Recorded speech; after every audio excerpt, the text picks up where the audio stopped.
নিয়ম কানুন সব ভুলে গেছি। এখন যে খেলতে আসবে তারই খেলনা বানাবো। ওরে মামনি, ছেলে পেলে ফ্রিতে খেলার জন্য ঘুরে বেড়ায়, ওরকম যদি তুই ফ্রিতে খেলা আসতো তুই ছেলে পেলে ঠেলে পরে আসতে পারবি না। আমি মানুষটাই এরকম ভাই, কেউ আমাকে দুটো মিষ্টি কথা বললে তাকে আমি অন্ধের মতো বিশ্বাস করে ফেলি, তারপরে রিল্যাক্সে বাঁশ খাই। সেটা বড় কথা নয়, আসল কথা হচ্ছে তুমি বাস নিতে ভালোবাসো। রিল্যাক্সে বাঁশ খাই। হে গাইস, তো আমি বিয়ে তো কালো ছেলেকেই করব, কারণ আমি করছি, কারণ আফ্রিকান ছেলেকে একটু বেশি বড় হয় তার মন, ওই জন্য তুই কালো ছেলেকে বিয়ে দিবি। আমি বিয়ে তো কালো ছেলেকেই করব।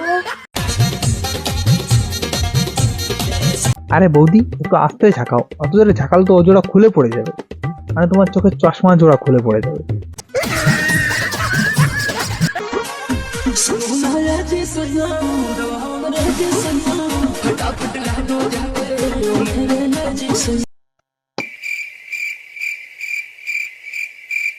মানে আমার নিজের চোখটাই আমি বিশ্বাস করতে পারতেছি না, কালা বোঙা নাকি পুঙ্গা ঢাকিয়ে ভিডিও বানাচ্ছে, তা আবার শাড়ি পরে।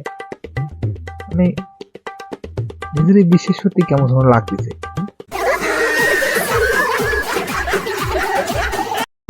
যার টাকা আছে সে খেলে, আর যার টাকা নাই সে ডাউনলোড করে দেখে। আর যার লজ্জা শরম নাই সে নিজের ছেলের সাথেই ঘষাঘষি করে।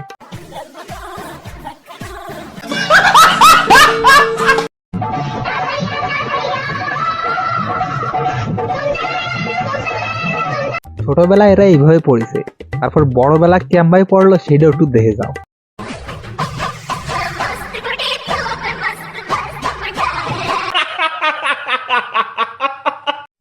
ফাইনালি বিয়ে করলে চিকন ছেলেকেই করব, কারণ চিকনগুলা অনেক কিউট আর অনেক থাকে, এখানে বলা যাইব না, কমেন্টে দেখো।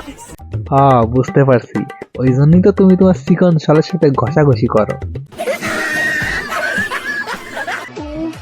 লাগছে বললেই যদি ছেড়ে দিত তাহলে দেশের জনসংখ্যা এত বাড়তো না। হ্যাঁ তুই একদমই ঠিক বলেছিস, কাকিমা যদি উ লাগছে বলার পরে কাকু ছেড়ে দিত তাহলে আমাদের এই বালঝাল ভিডিও আর দেখতে হতো না।